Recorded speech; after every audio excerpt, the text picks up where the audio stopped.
మిత్రులారా, గత ఎలక్షన్కు ముందు నుంచి మేము ఈ భూముల కబ్జాల గురించి పెద్ద ఎత్తున ఆందోళన చేస్తూ ఉన్నాం. గత 5 సంవత్సరాల కాలంలో పెద్ద ఎత్తున భూ మాఫియా కడప జిల్లాలో చెలరేగిపోయింది.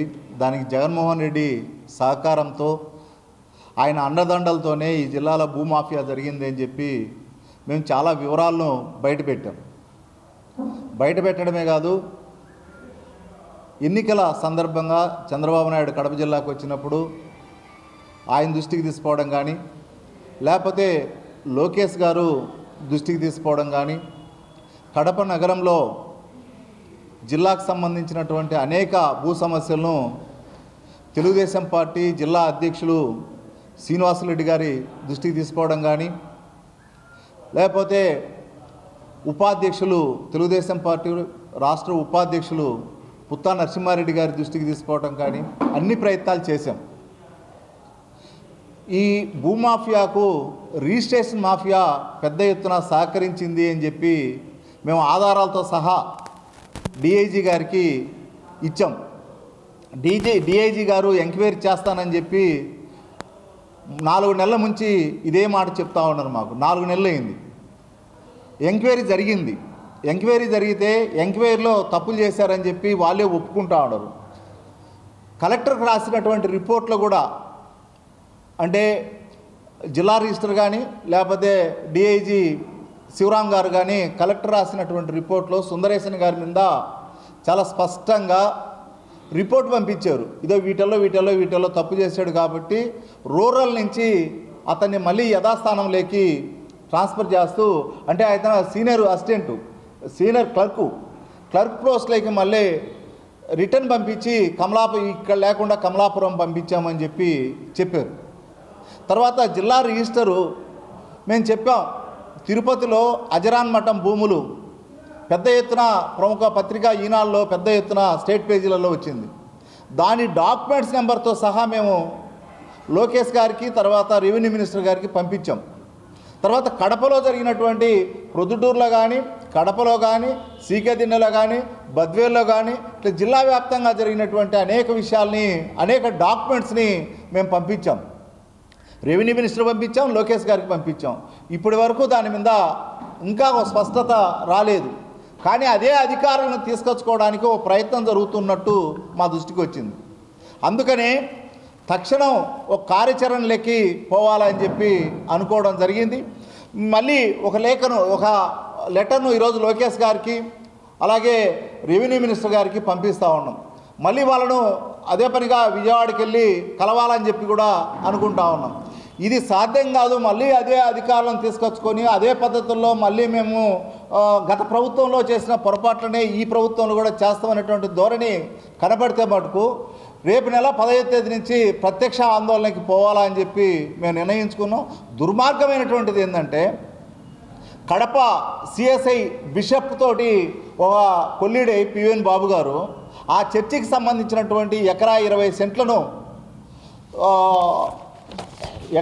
సెంట్లను ఒక వ్యక్తికి అప్పచెప్తున్నారు. ఇక్కడ బంగారు షాపు కడతా ఉన్నాడు, అతనికి ఇది అప్పచెప్తా ఉన్నారు. అంటే ఈ భూమి మొత్తం అక్కడ ఉన్నటువంటి సిఎస్ఐ భూమిని వాళ్ళకి అప్పచెప్పడానికి రిజిస్ట్రేషన్ కూడా చేశారు.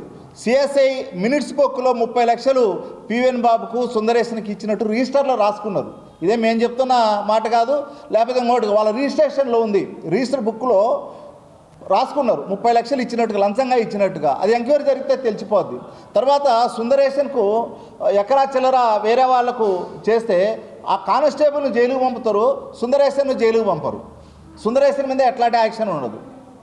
రైల్వే భూములు మొత్తం లూటీ చేస్తే ఎట్లాంటి యాక్షన్ ఉండదు.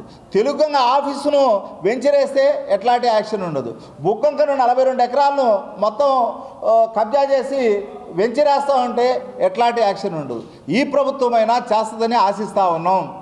ఇప్పటికైనా కలెక్టర్ గారు కొత్తగా వచ్చారు. కలెక్టర్ గారు గత కలెక్టరు, అంతకుముందు ఉన్నటువంటి కలెక్టరు ఈ తప్పులన్నీ చేశారు.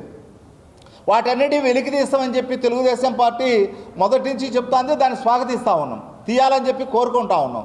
కానీ గత కలెక్టర్ని కానీ గత జేసీని కానీ అంతకుముందు ఉన్నటువంటి గౌతమి మేడంని కానీ అంతకుముందు ఉన్నటువంటి కలెక్టర్ని కానీ లేకపోతే ఆర్డీఓ అధర్మచంద్రారెడ్డిని కానీ లేకపోతే ఇతరులను కానీ తీస్తే పివిఎన్ బాబు వివరాలు తీస్తే చాలా బయటకు వచ్చేటువంటి అవకాశం ఉంది. పివిఎన్ బాబు అనేటువంటి అతను మొత్తం జిల్లాలో ఉన్నటువంటి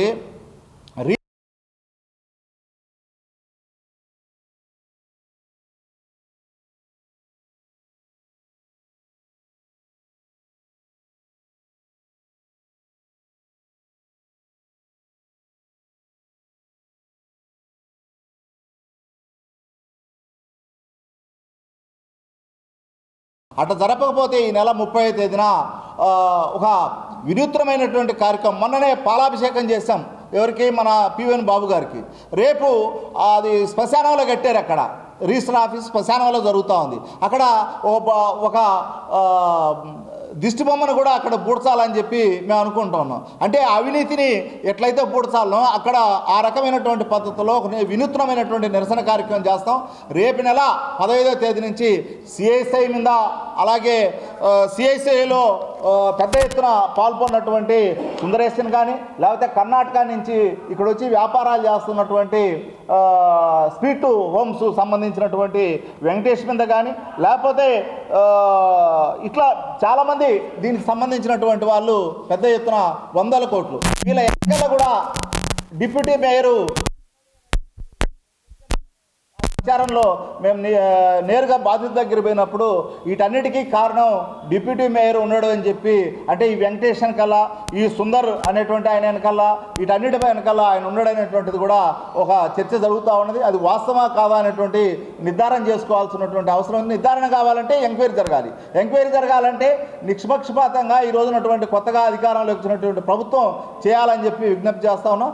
మరొకసారి లోకేష్ గారి దృష్టికి, రెవెన్యూ మినిస్టర్ గారి దృష్టికి తీసుకోవాలనుకుంటాం. తక్షణం పివిఎన్ బాబును పక్కన పెట్టాలని చెప్పి మేము విజ్ఞప్తి చేస్తాను. అటు పక్కన పెట్టకపోతే రేపు నెల 15వ తేదీన దీక్షలకు పూనుకోవాలని చెప్పి మేము అనుకున్నాం.